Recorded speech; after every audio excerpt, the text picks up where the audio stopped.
আমি তোমাকে বিশ্বাস করে যে ভুল করেছি তপব্রত বসু, তার মাসুল আমার নাতনি তার জীবন দিয়ে দিচ্ছে।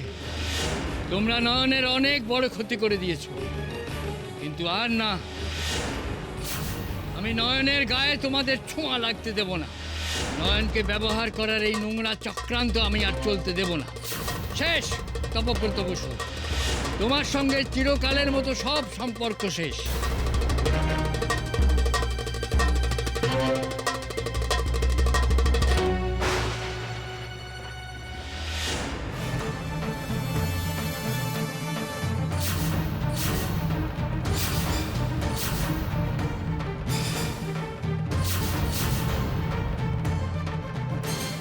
দাদু,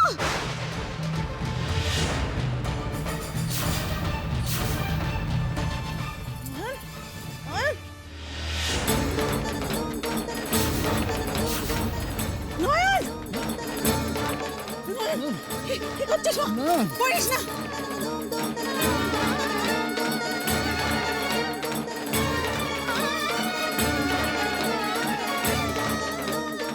হাত পুড়ে যাবে, নয়ন হাত পুড়ে যাবে, নয়ন।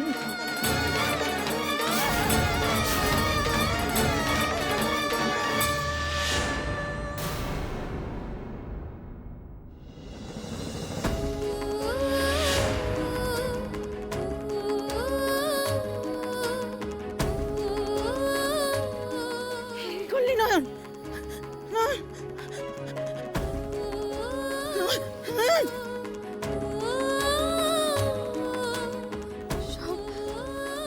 সব শেষ হয়ে গেল।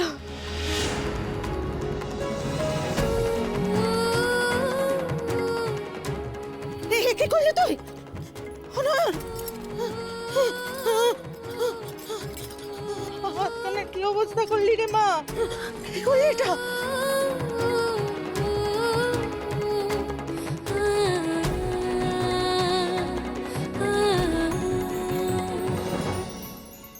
কেন করলে দাদু এমন? কেন? ওর মধ্যে যে ওনাদের ফোন নম্বর লেখা ছিল গো দাদু।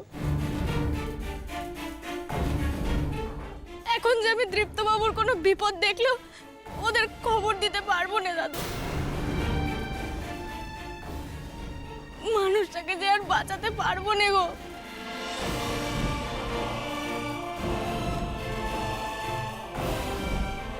দিদি ভাই, তুই আমার ভুল বুঝিস না। আমি যা করেছি তোর ভালোর জন্যই করেছি রে। একে তো এই বিয়ের নাটক করে তপব্রত বসু তোকে ঠকালো, নির্দয় নিষ্ঠুরের মতো তোর স্বপ্ন ভেঙে দিল ওর ছেলে।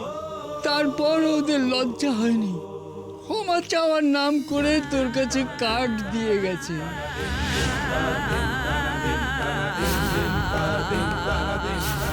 তুই ওদের কথা ভাবছিস, ওরা যে তোর কথা ভাবে না দিদি ভাই। ওদের কাছে তোর কোনো দাম নেই দিদি ভাই। দাম আছে শুধু তোর ভবিষ্যৎ দেখতে পাওয়ার ক্ষমতার। ওরা যে তোকে ব্যবহার করতে চায় দিদি ভাই। কেউ আমার নাতনিকে ভালো না বেসে শুধু ব্যবহার করতে চাইবে, আর তাই আমি দাঁড়িয়ে দাঁড়িয়ে দেখবো। একবার আমি ভুল করেছি, কিন্তু আর নয়, আর নয়। আমি তোকে কিছুতেই ব্যবহৃত হতে দেব না।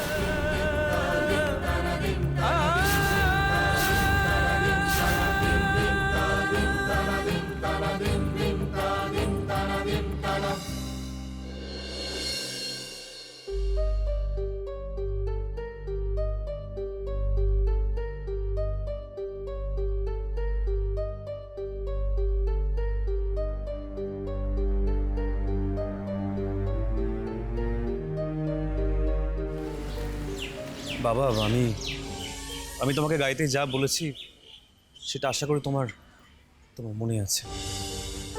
বাবা, এই বিয়েটা আমি মনে রাখতে চাই না, আর সেজন্য চাই না বাড়িতে এই বিয়ের ব্যাপারে কেউ কিচ্ছু জানুক। প্লিজ বাবা, তুমি কিচ্ছু বলো না। আমি তোমাকে রিকোয়েস্ট করছি, প্লিজ। আমার এই ছোট্ট রিকোয়েস্টটাকে তুমি রেখো,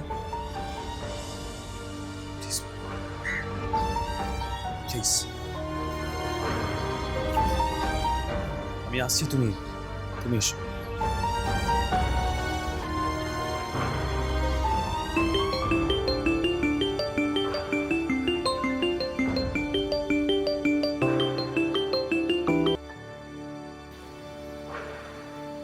হ্যালো।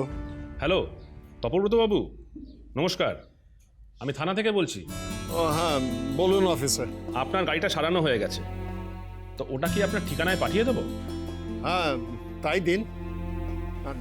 Thank you officer. আরে ইউ আর মোস্ট ওয়েলকাম। আচ্ছা শুনুন, আমি নিজে বলে দিচ্ছি, আশা করছি আপনি কাল বিকেলের মধ্যে গাড়িটা পেয়ে যাবেন। আচ্ছা আরেকটা কথা, আপনার ছেলের সাথে আপনার দেখা হয়েছে তো? আমার ছেলে, তার সঙ্গে দেখা হবে মানে? সে তো আমার সঙ্গেই ছিল। না না, আমি দৃপ্ত বাবুর কথা বলছি না। ও যিনি থানায় এসেছিলেন, আপনাদের খোঁজ খবর নিলেন, এমনকি অ্যাক্সিডেন্টের ব্যাপারেও জানতে চাইলেন। দেখে তো মনে হলো বেশ টেনশনেই ছিল। মানে তার সাথে আপনার দেখা হয়েছে তো?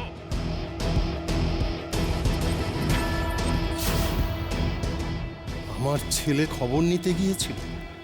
কে, জিৎ না পিকু?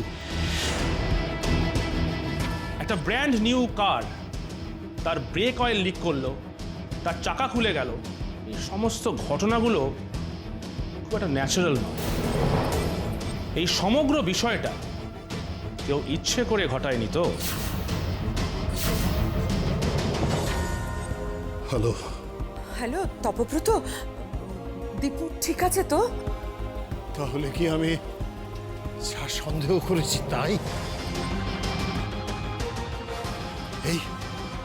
এই অ্যাক্সিডেন্টের মাস্টারমাইন্ড সংযুক্তা। প্ল্যান সাকসেসফুল হয়েছিল কিনা জানতেই কি ও জিৎ বা পিকুকে পাঠিয়েছিল? ওরা ওখানে গিয়ে কতটা জেনে এসেছে? দীপুর বিয়ের ব্যাপারে কিছু জানতে পারেনি তো? ও মাই গড! যদি বিয়ের ব্যাপারে সমস্তটা জেনে গিয়ে থাকে তাহলে তো সর্বনাশ হয়ে যাবে। তার উপর আবার ত্রিনয়নী দীপুকে অ্যাক্সিডেন্ট থেকে বাঁচিয়েছিল। ত্রিনয়নীর উপর রাগ থেকে ওর কোনো ক্ষতি করতে চাইবে না তো সংযুক্তা?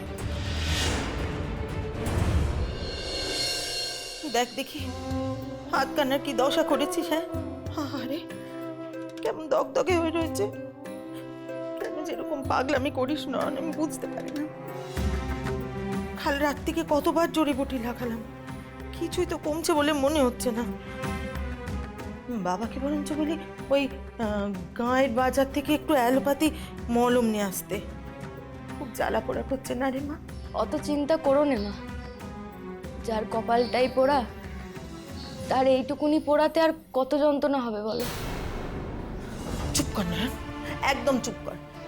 কপাল পোড়া তোর নয় রে মা, যারা তোর মর্ম বোঝেনি তাদের কপাল পোড়া। তুই কেন নিজেকে দোষ দিচ্ছিস? হ্যাঁ, কেউই কি আমার মর্ম বোঝে না মা? মাধবপুরের লোকজন আমার মর্ম বোঝেনে বলে গা ছাড়া করে দিল। উনি আমার মর্ম বোঝেননি বলে বে ভেঙে দিয়ে চলে গেলেন।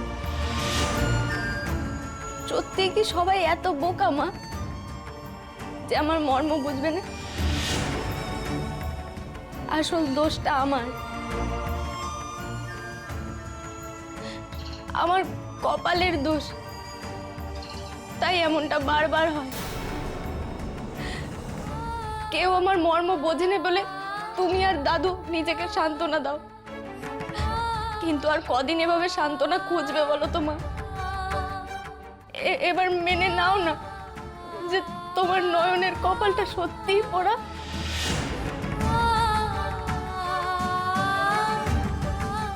নিজেদের চোখ ঠেরে কি লাভ মা? তার চেয়ে সত্যিটা মেনে নাও না।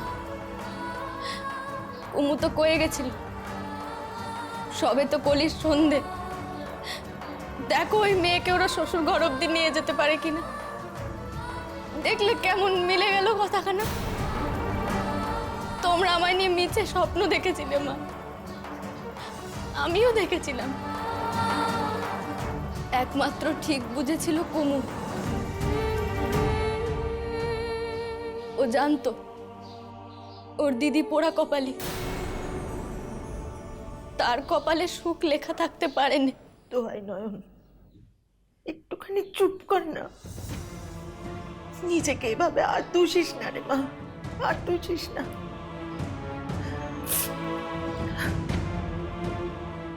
আমি তো তোর মা, বল তোর মনের ভিতরটা হু হু করে উঠলে আমার বুকের ভেতরে যে ঝড় ওঠে রে। তুই বস দেখি, আমি আসছি। কোথায় যাচ্ছ মা? কাল সারা রাত কিছু খাসনি সে খেয়াল আছে? আমি কোনো কথা শুনতে চাই না। খিদে নেই, খাবো না, এইসব বললে আমি শুনবো না। আমি খাবার নিয়ে আসছি, তোকে খেতে হবে।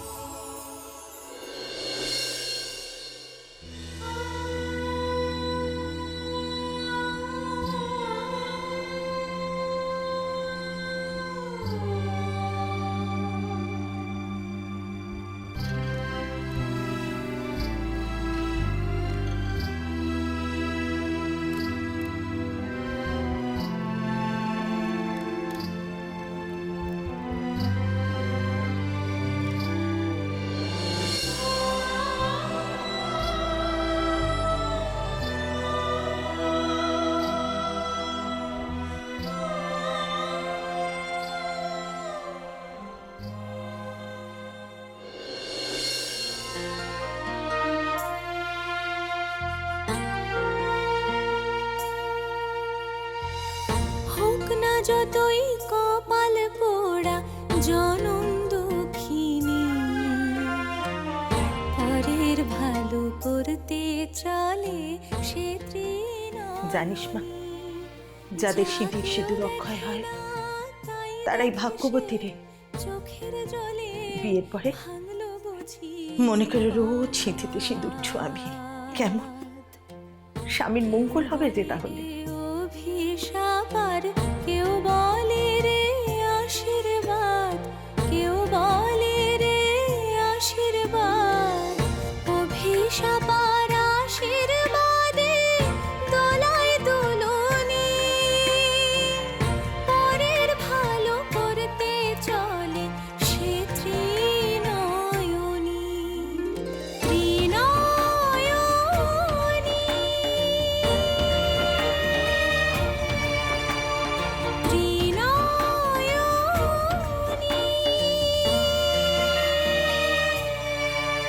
নয়ন,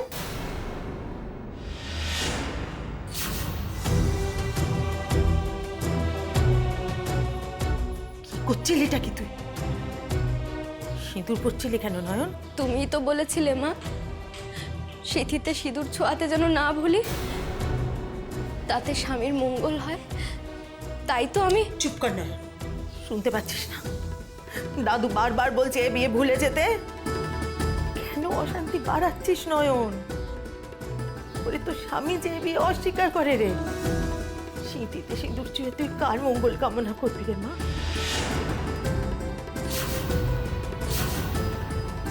এত করে বোঝানোর পরেও যদি নয়ন সিঁদুর পরে, এত কিছুর পরেও যদি নয়ন ওই মিথ্যে বিয়েকে মেনে নেয়, ওই ঠগবাজদের সম্মান দিতে চায়, তার চেয়ে ভালো ওই বরণের কুলোর সাথে এই সিঁদুরের কৌটোটাও জলে ভাসিয়ে দেওয়া।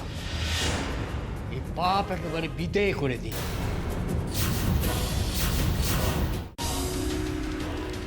সরে যাও। মা, মা দাদুকে এমনটা করতে না করো মা। মা, মা, মা, ওই সিঁদুর আমি কিছুতেই ভাসিয়ে দিতে দেবো না মা। মা, আমাকে এক্ষুনি যেতে হবে, দাদুকে এক্ষুনি আটকাতে হবে মা। দাদু, দাদু, নয়ন, নয়ন যাস রে নয়ন। দুধ কিছুতেই পাচ্ছি না, আমার ভাল লাগে না। কি হলো ক্লিও, কি হলো? এরকম করে তনি তনি করে ঘুমোচ্ছ কি? আমরা তোমাকে কি বলবো, কাল থেকে মা আমার কাছে এটা খাবার খেতে চেয়েছে, আমি সেটা কিছুতেই বন্দোবস্ত করতে পারছি না। আমার মনটা এত খারাপ লাগছে, কি বলবো তোমাকে আমি। ও বড় বৌমা তোমার কাছে কিছু খেতে চেয়েছে, সেটা তুমি ব্যবস্থা করতে পারছো না। পারছি না। তা তো তুমি এত কষ্ট পাচ্ছ কেন? আমাদের রান্নার লোকগুলো তো আছে, তাদের বলে দিলে তারা ঠিক ঠিক মতো বানিয়ে দেবে। তুমি এত টেনশন করো না। আচ্ছা আমি ওদের ডাকছি। বাবুলাল, বাবুলাল, খগেন। আগে কথা মা। ও শোনো শোনো, আসলে আমার বড় বৌমা না এর কাছে কিছু খেতে চেয়েছে, তা ও তো এখন ব্যবস্থা করতে পারছে না। তোমরা ওর কাছ থেকে জেনে নাও কি কি পদ হবে। আচ্ছা আচ্ছা আচ্ছা, হ্যাঁ বৌদিমণি বলুন না কি মানে কি করতে হবে? মোগলাই থেকে মালাইকারি যা বলবেন সেটা হয়ে যাবে। বুঝতে পারছে না? না না, এসব কিচ্ছু না, একটু বিষ জোগাড় করে দিলেই হবে। সর্বনাশ করেছি। এ কি এরকম করছো কেন? আমি তো একটু বিষের কথাই জাস্ট বললাম। আসলে মা বলেছে বলেই তো ফেলতে পারলাম না কথাটা। আমি জানি বিষ পাওয়াটা খুব ডিফিকাল্ট, কিন্তু তোমরা দেখো না এটা সেটা কত তো আছে কিচেনে, কত কিছু, এটা মিলিয়ে যদি একটা বিষ তৈরি করে নেওয়া যায়। আমার লক্ষ্মী মাটা এতবার করে বললো, আমি সত্যি যদি না নিয়ে যাই খুব খারাপ হয়। প্লিজ তোমরা দেখুন না। এ কি কোথায় গেল সব?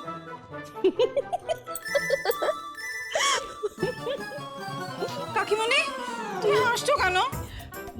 তুই ওদের খুঁজছিস? হ্যাঁ ওরা তো বিষ জোগাড় করতে গেছে। হ্যাঁ হাসছে কেন?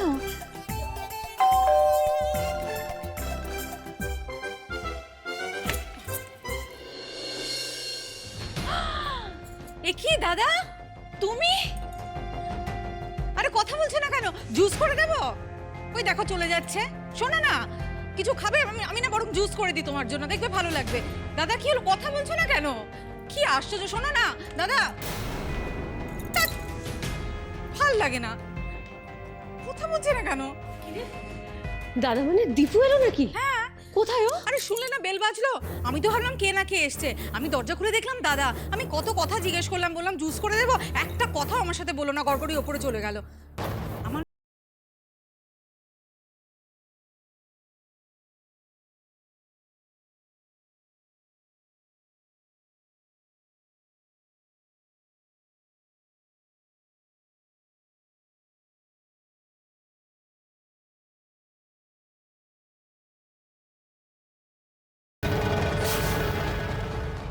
না না না দাদু, এমনটা করো না দাদু, সিঁদুরটা আমায় ফিরিয়ে দাও। না না, এই সিঁদুরটাকে আমি কিছুতেই ফিরিয়ে দেব না।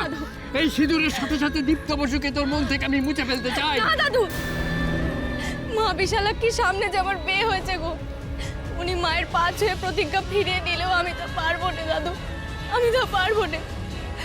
আমি যে এই বিয়েটা মিছে বলে মানতে পারবো না গো। মানতে তোকে হবেই দিদি ভাই। নিজের আত্মসম্মানের কথা ভেবে, নিজের ভালোর কথা ভেবে মানতে হবে তোকে। কিন্তু দাদু, মা যে বলে বিয়ে মানে জন্ম জন্মান্তরের বাঁধন, আর সিঁদুর ভাসিয়ে দিলে কি সেই বন্ধন ভেঙে যাবে বলো তো?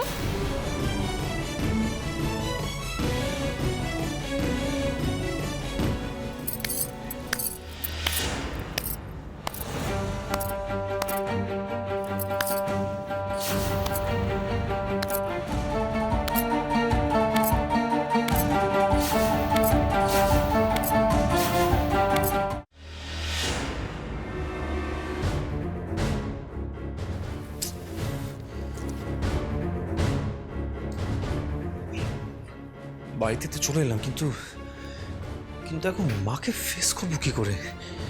সেই সেই সেই মাধবপুরে যাওয়ার পর থেকে মার সাথে আমি কোনোভাবে যোগাযোগ করতে পারিনি। ইভেন মা আমাকে অনেকবার ফোন করেছে, কিন্তু মার ফোনটা আমি রিসিভই করতে পারিনি। এমন আগে কখনো হয়নি আমার সাথে। বিদেশে থাকতেও ছোটো ছোটো ঘটনা আমি মাকে সবটা ফোন করে জানাতাম। কি যে বলবো কিছুই তো বুঝতে পারছি না।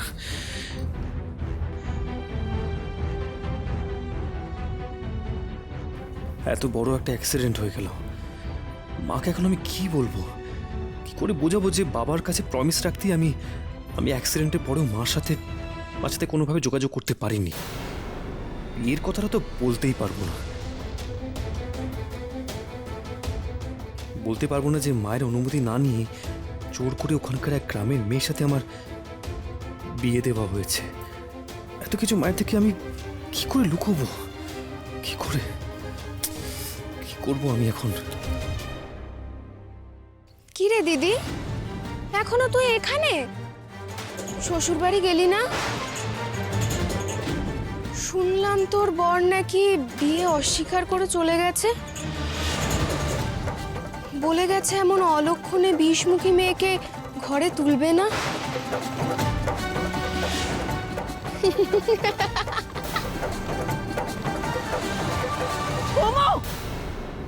গলার জোর দেখাচ্ছ মা? কাল রাতেও তো খুব গলার জোর দেখিয়ে বলেছিলে তোমার এই মেয়ের কপাল থেকে সুখ কেউ কাটতে পারবে না। রইল গলার জোর? বলেছিলাম না? এখন তো সবে কলির সন্ধে, তোমার এই মেয়ের কপালে শ্বশুর বাড়ি যাওয়া লেখা আছে কিনা দেখো। মিলল তো? ওই যে কথায় বলে না, উঠন্তি মূলো পত্তনে চেনা যায়। যেই মেয়ে জন্মগত পোড়া কপালি, তার কপাল কিনা রাতারাতি ফিরে যাবে? যত সব।